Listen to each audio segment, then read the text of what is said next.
Princess Lyra stood at the massive window of the royal palace, watching the three moons of Mazoria rise over the silver mountains. At just 4 feet tall, she had to stand on a hidden step to see properly.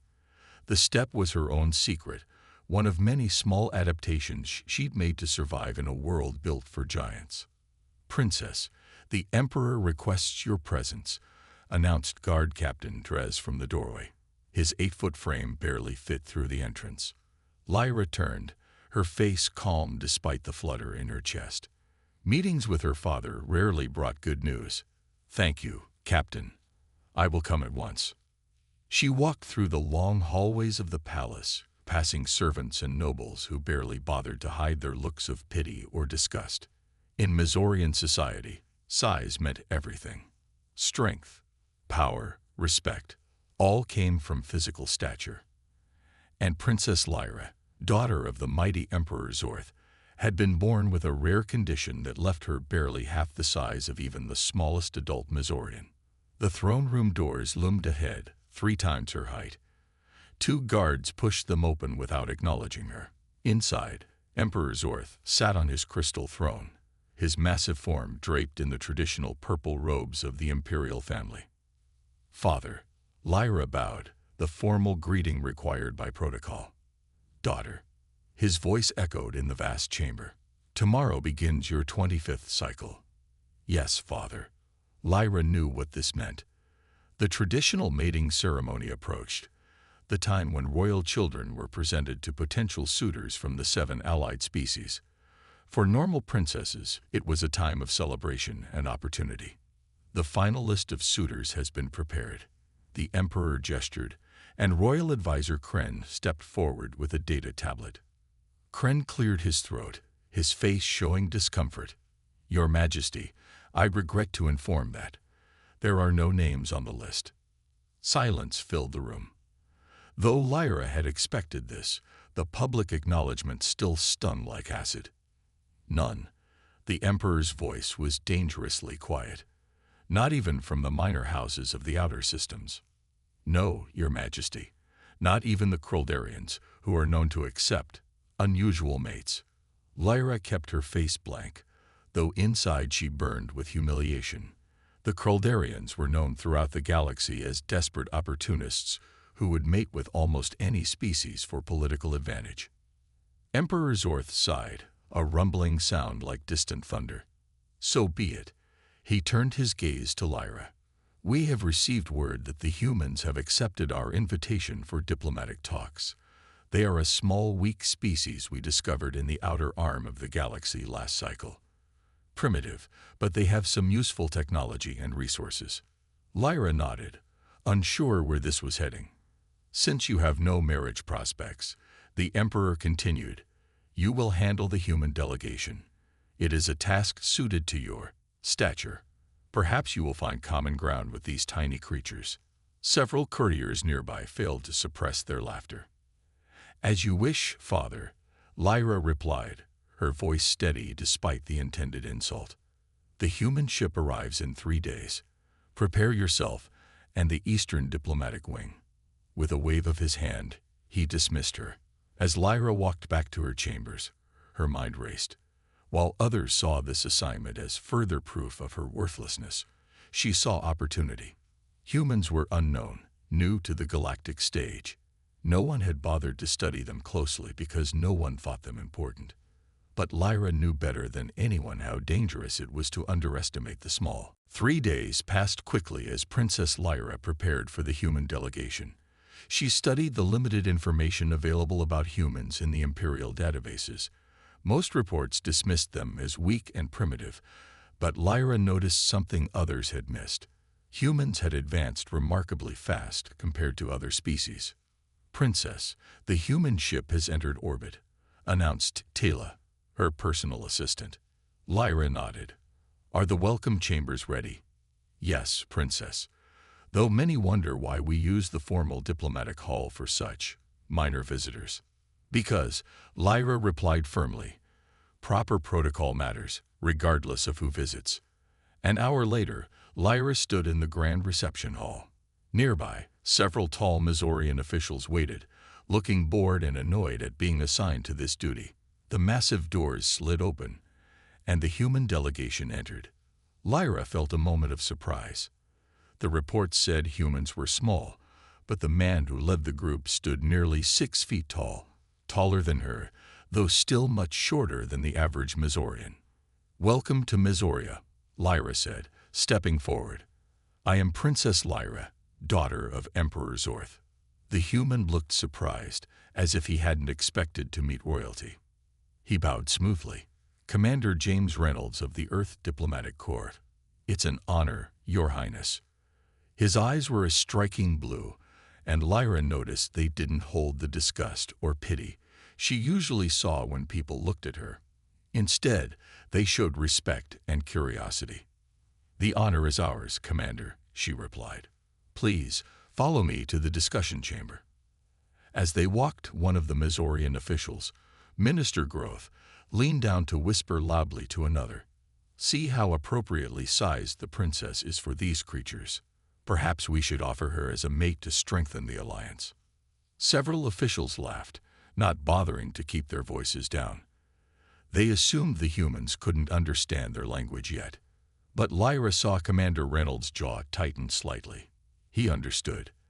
The universal translators must be better than expected. In the discussion chamber, Lyra guided the conversation skillfully.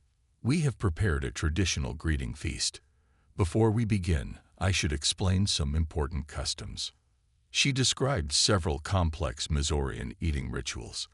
The human delegation listened carefully, especially Commander Reynolds.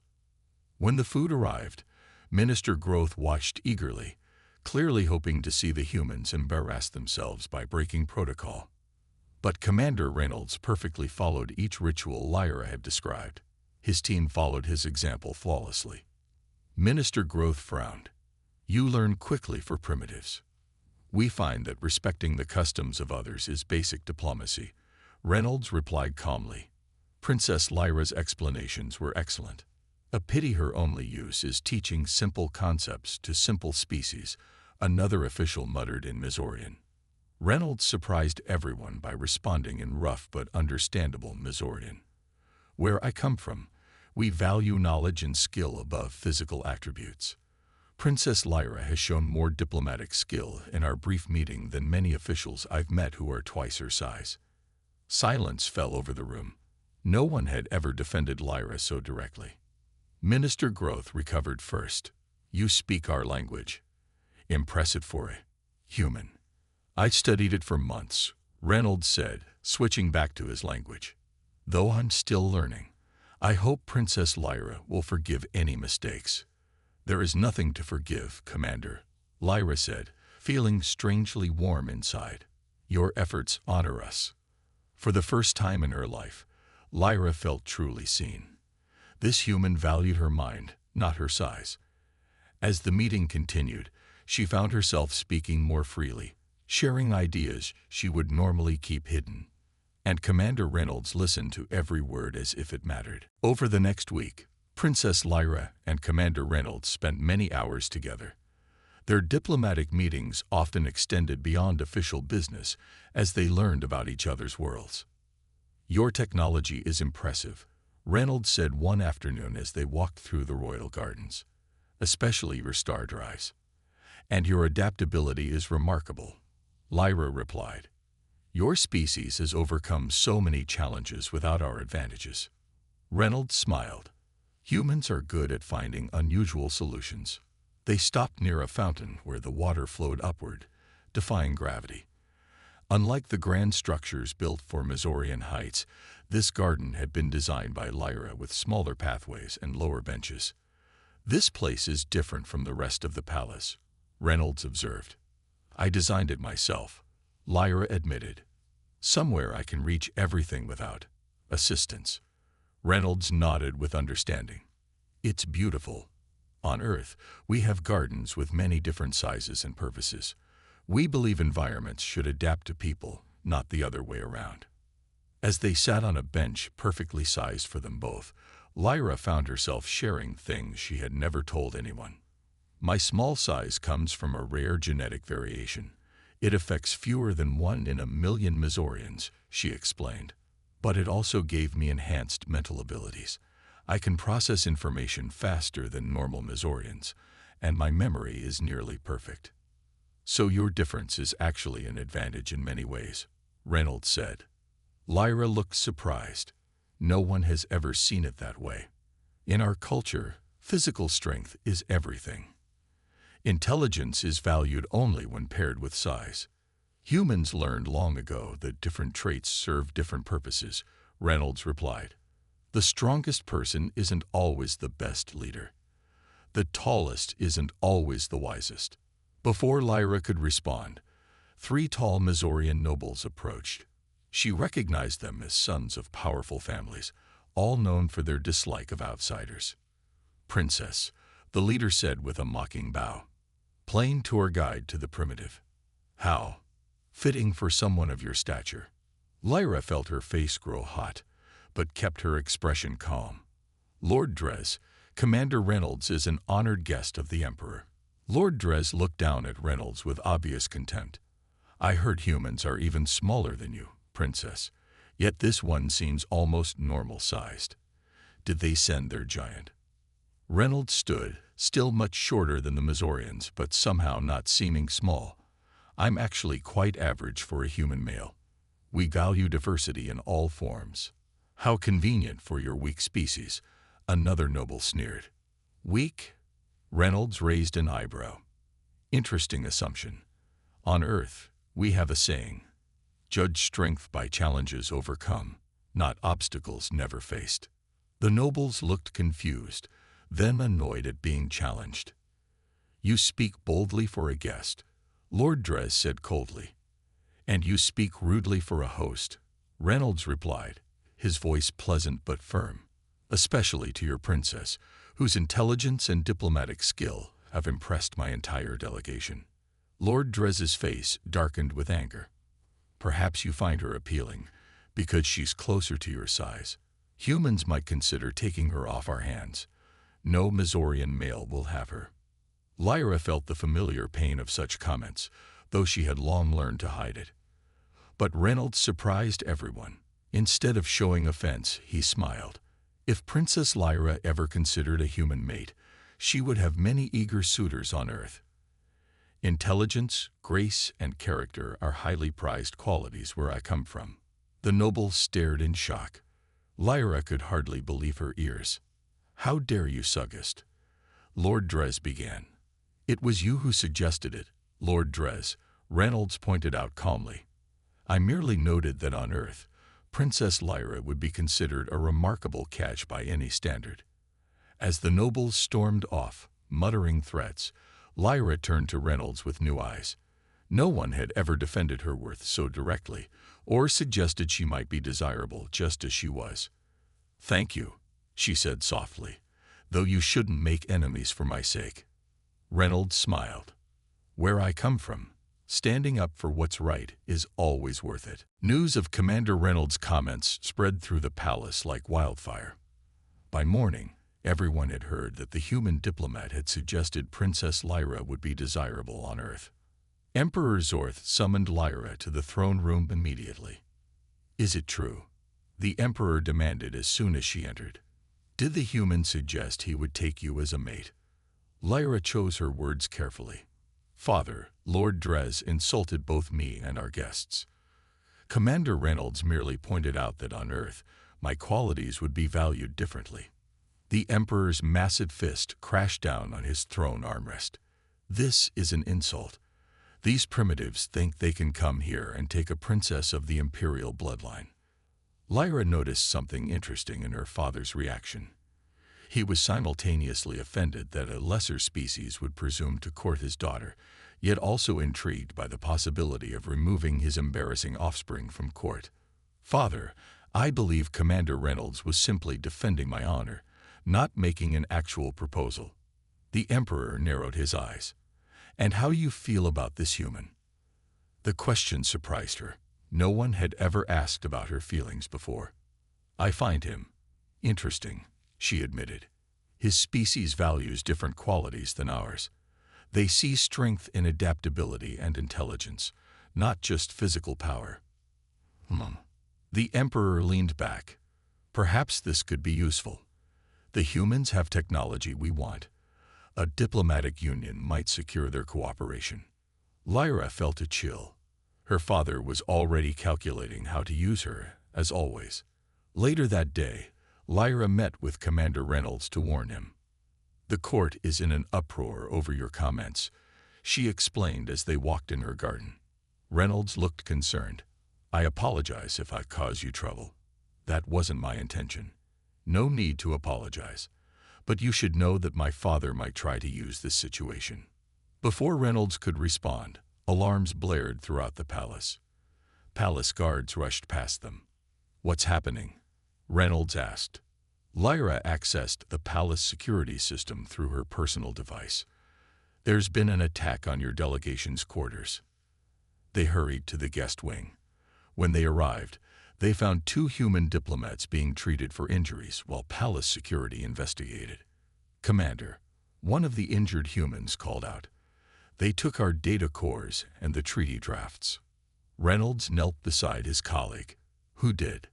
"They wore palace guard uniforms, but something was off about them." Lyra studied the security footage on her device. With her enhanced processing abilities, she noticed details others missed. "Those aren't real palace guards," she said. "Look at the emblem on their shoulders. It's Lord Drez's family crest, poorly disguised." Reynolds looked at the footage. "You're right. But why would they attack us?"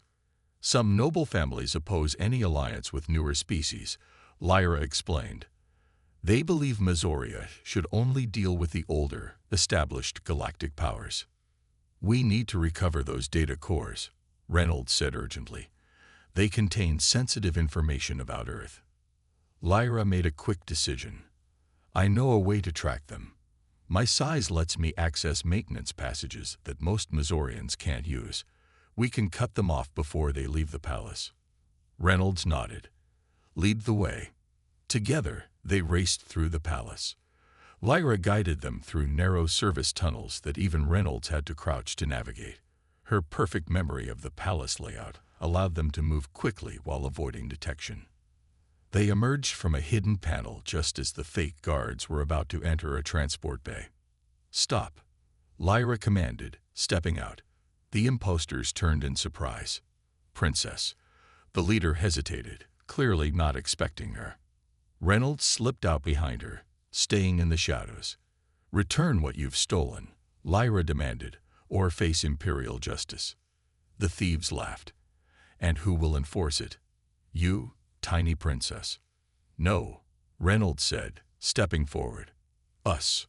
Before the thieves could react, Reynolds moved with surprising speed. Using fighting techniques unknown to Mazorians, he disabled 2 of them in seconds. Lyra, using her small size as an advantage, darted between the legs of another attacker, causing him to stumble. Together, they reclaimed the stolen data before palace security finally arrived. As the real guards took away the imposters, Lord Drez among them, Reynolds turned to Lyra with newfound respect.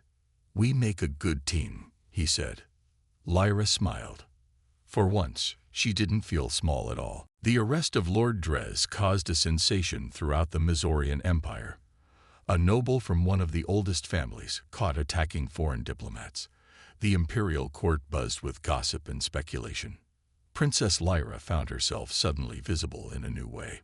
Where before nobles had ignored her or mocked her, now they watched her with calculation in their eyes. Her connection to the human commander had become interesting. 3 days after the attack, during a formal dinner celebrating the advancing treaty talks, an urgent message interrupted the proceedings. "Your Majesty," a royal messenger rushed in, bowing hastily. "We've received an emergency signal from the Outer Defense Network." Emperor Zorth frowned. "Speak." "The Vex have been sighted in the Solaran sector, heading toward Earth." A heavy silence fell over the room. Even Lyra, with all her knowledge of galactic politics, felt her blood run cold. The Vex were a predatory species known for finding developing civilizations and destroying them, consuming their resources and moving on. Reynolds stood quickly. Earth has no defense against the Vex. We need to warn my people immediately. Minister Growth, who had been friendlier since the incident with Lord Drez, shook his massive head. Warning them will make no difference. Earth's technology is no match for the Vex. We must help them, Lyra said, looking at her father. Emperor Zorth's expression hardened. The Mizorian Empire cannot commit resources to protect every developing world. It is unfortunate, but Earth is simply too new to the galactic community to warrant intervention. Lyra saw the shock and horror on Reynolds' face. His people would be destroyed, and the Empire would do nothing. There must be something we can do, Lyra insisted. The treaty is not yet signed, another minister pointed out. We have no formal alliance with Earth. Lyra's brilliant mind raced through possibilities. Suddenly, she remembered an ancient law, rarely invoked. She stood, her small figure drawing all eyes. I invoke the right of champion. Gasps echoed around the room. Emperor Zorth's eyes widened. Daughter, do you understand what you're doing? I do, father. Lyra's voice was steady. The right of champion allows any royal family member to claim protection for the homeland of their chosen mate. Commander Reynolds looked confused, not understanding the significance. Minister Growth leaned toward him. She's declaring her intention to take you as a mate, Commander. It's an ancient law that would commit Mizorian resources to protecting Earth. Reynolds stared at Lyra in shock. Is this true? He asked her. It is, she confirmed. But the rite requires us to undergo the traditional mating trials. No mixed-species couple has ever attempted them. Emperor Zorth stood. This is absurd. I forbid it. You cannot, father, Lyra said calmly. The right of champion predates your authority. It is written in the foundation laws of the Empire. The Emperor's face darkened with anger, but even he could not break such ancient law without risking his throne. The trials will kill him, he growled. And then you will have no champion and Earth will have no protection. Lyra turned to Reynolds. It's your choice, Commander. The trials are dangerous, especially for someone not born to our ways. But it's the only legal path to force the Empire to act. Reynolds didn't hesitate. What are these trials? 3 challenges: mind melding, physical endurance, and strategic alliance, all designed to test compatibility and worthiness. She lowered her voice. Most believe no human could survive even the first. Reynolds looked around at the doubting faces, then back to Lyra. Your people have underestimated both of us from the beginning. Why stop now? He stepped forward and formally addressed the Emperor. I accept Princess Lyra's claim, and the right of champion. I will undergo the trials. The room erupted in shocked voices. Lyra felt something new bloom inside her, hope mixed with fear. Emperor Zorth silenced the room with a raised hand. So be it. The trials will begin tomorrow. His eyes narrowed. Prepare yourself, human. You have no idea what you've agreed to. As they left the dining hall, Reynolds whispered to Lyra, I hope you know what you're doing. So do I, she replied honestly. But I know one thing for certain. Together, we have a chance. The first trial began at dawn in the ancient Temple of Mines. Hundreds of Mizorians gathered to watch, most expecting to see the human fail quickly. No one believed a primitive species could pass the mind melding. Lyra and Reynolds stood before the High Priest, who explained the challenge. The mind melding reveals the true compatibility of potential mates. The priest said, You will both drink the sacred elixir and enter a shared mental space. There, your thoughts will connect. Incompatible minds reject each other, causing great pain and failure. Reynolds looked at Lyra. What exactly happens in this shared mental space? Our thoughts merge, she whispered. We will see each other's memories, feel each other's emotions. Most Mizorian couples train for years before attempting it. The priest handed them crystal cups filled with glowing blue liquid. Drink together. They raised the cups to their lips and drank. At first, nothing happened. Then suddenly, Lyra felt her mind expanding, reaching out beyond her body. Colors swirled around her as she felt herself falling into Reynolds' consciousness. In the mental space, she saw Earth through his eyes. Blue oceans, green forests, crowded cities full of humans of different shapes, sizes, and colors. She felt his childhood memories, his love for his family, his pride in his work. Meanwhile, Reynolds experienced her life. The cruel comments about her size, her loneliness, but also her brilliant mind, and her secret dreams of being valued for herself. The onlookers gasped as the mental connection between them glowed brighter than anyone had expected. Instead of rejecting each other, their minds seemed to dance together, complementing and strengthening one another. When they emerged from the trance an hour later, the priest could barely hide his shock. The first trial is past. The crowd murmured in disbelief. Minister Growth announced, "The second trial will begin after a short rest. Physical endurance awaits." Later, in the Imperial Arena, Reynolds faced what seemed like an impossible challenge. The physical endurance trial required lifting increasingly heavy objects sized for Mizorians, who were twice as strong as humans. "This is designed to make him fail," Lyra whispered to her assistant Tila. "No human can match Mizorian strength." Reynolds approached the first weight, a metal sphere that would be challenging even for a Mizorian. The crowd fell silent, waiting to see him struggle and fail. Instead, Reynolds circled the weight, studying it carefully. Then, rather than trying to lift it directly, he used leverage and momentum, rolling the sphere into position with strategic pushes. "What is he doing?" Emperor Zorth demanded. "That's not how the trial works." "Actually, Father," Lyra called out, "the ancient rules state that the objects must be moved from one circle to another. They don't specify how." Reynolds continued to the next challenge, using creative solutions for each.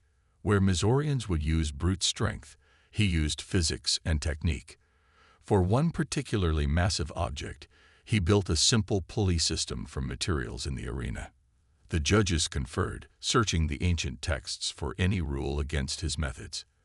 Finding none, they reluctantly announced, "The second trial is past." The final trial, Strategic Alliance, began that evening. Lyra and Reynolds faced a complex simulation of a galactic conflict where they had to coordinate defenses against multiple threats. Mizorian couples typically relied on traditional battle strategies passed down for generations, but Reynolds brought fresh perspectives from Earth military tactics, while Lyra contributed her deep knowledge of galactic politics and her enhanced cognitive abilities.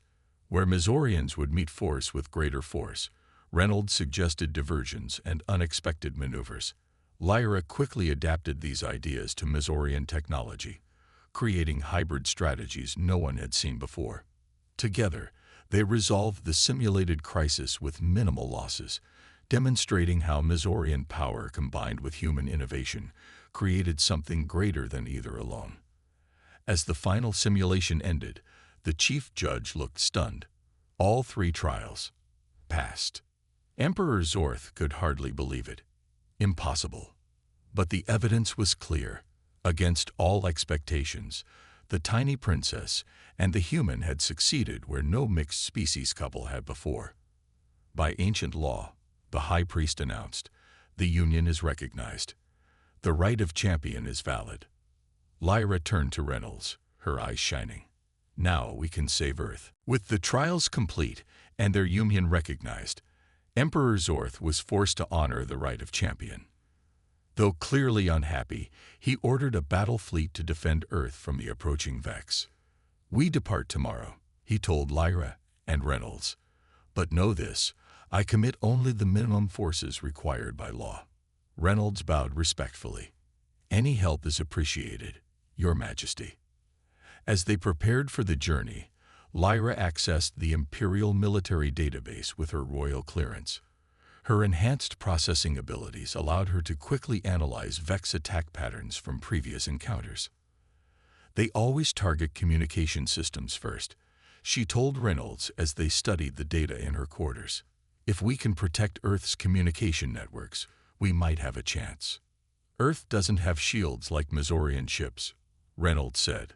"But we are good at rebuilding and adapting quickly."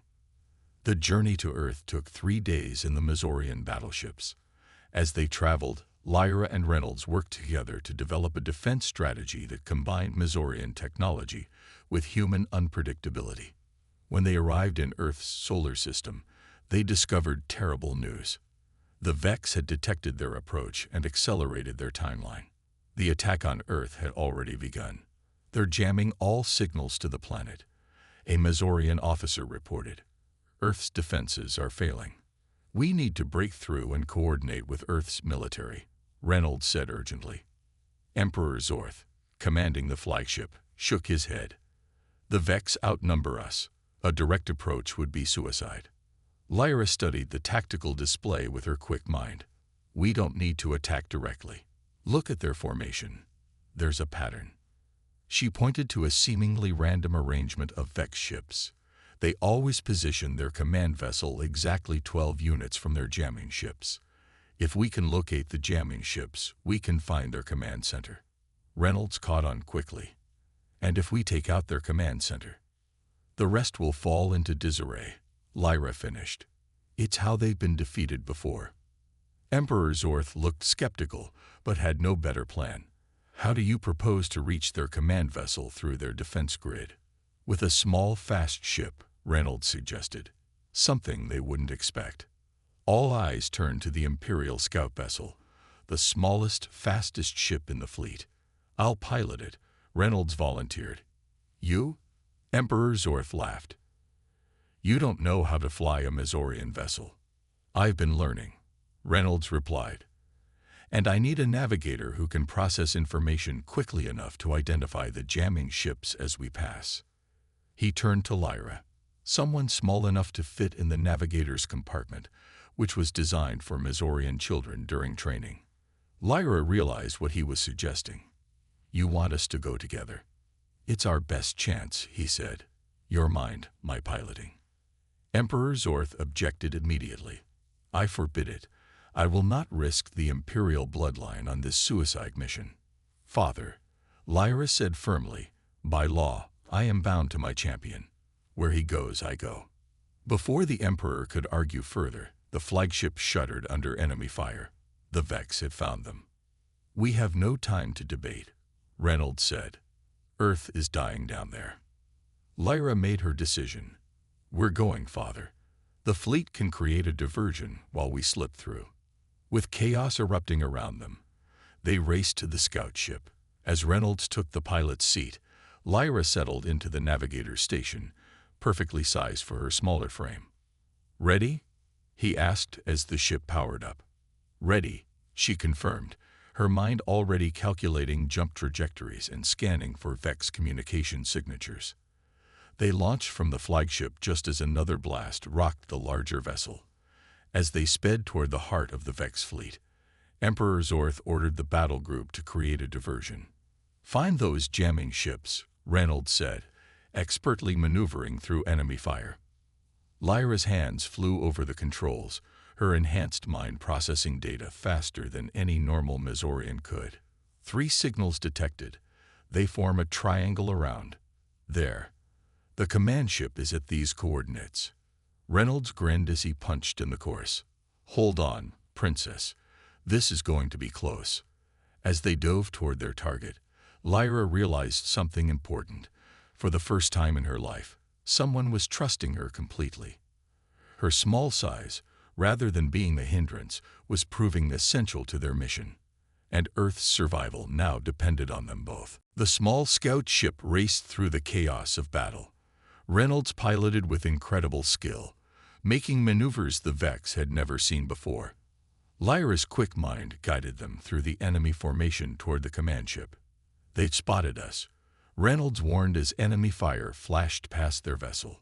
Suddenly, an explosion rocked their ship. Warning lights flashed across the control panel. Engine damage, Lyra reported. We're losing power. Reynolds fought with the controls. Can we still reach the target? Lyra calculated quickly. Yes, but we'll have only one chance to disable their command systems. With the damaged engine straining, they approached the massive Vex command ship. Reynolds managed to dock in a maintenance bay, just before their engine failed completely. "We need to reach their central control room," Lyra said, studying the ship schematics on her device. "Security will be everywhere," Reynolds warned. Lyra pointed to a small passage on the map. "These maintenance tunnels run throughout the ship. They're too small for the Vex, but perfect for you," Reynolds finished with a smile. "And barely big enough for you to squeeze through," she added. They entered the narrow tunnels, with Lyra leading the way. Her small size allowed her to move quickly through spaces where Reynolds had to crawl. When they encountered locked sections, Reynolds used techniques unknown to the Vex to bypass the security. Working together, they reached a point near the control room. But one final challenge remained. A crucial system needed to be reset manually from 2 different locations simultaneously. "I'll take the upper control panel," Lyra said. "You take the lower one." They separated, each heading to their position. Lyra reached her target first, waiting for Reynolds' signal. When it came, they acted together, shutting down the Vex command systems. Alarms blared as the massive ship lost coordination with its fleet. Throughout the battle zone, Vex ships began moving erratically, their unified attack falling apart. "We did it," Lyra exclaimed as they reunited. But their celebration was cut short when a group of Vex soldiers discovered them. A firefight erupted, and Reynolds was wounded protecting Lyra. "We need to get back to our ship," she said, helping him move. "The engine is dead," he reminded her, grimacing in pain. "Then we'll use one of theirs," she decided. Using her knowledge of ship designs and Reynolds' advice on human-style tactics, they managed to steal a Vex shuttle and escape the command ship just before it began to break apart. As they rejoined the Mazorian fleet, they saw that Earth's defenses had rallied. With the Vex coordination destroyed, Earth and Mazorian forces were winning the battle. 3 days later, aboard the Emperor's flagship, a formal ceremony recognized their achievement. Earth representatives stood alongside Mazorian officials, a historic first. Emperor Zorth addressed the gathering. "Against all expectations, a great victory has been achieved.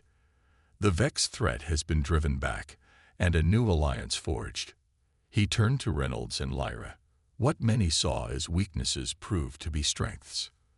My daughter's size allowed her to access places others could not. The humans' unconventional methods solved problems our traditional approaches could not. The Emperor did something no one expected. He bowed slightly to them both. The Empire recognizes the formal union between Princess Lyra and Commander James Reynolds of Earth. Their partnership has shown us all a new way forward." Throughout the gathered crowd, perceptions were shifting. Other humans and Mazorians began talking together, sharing ideas, and seeing each other with new respect. Later, alone in the royal garden, Lyra looked up at Reynolds. "What happens now? Will you return to Earth?"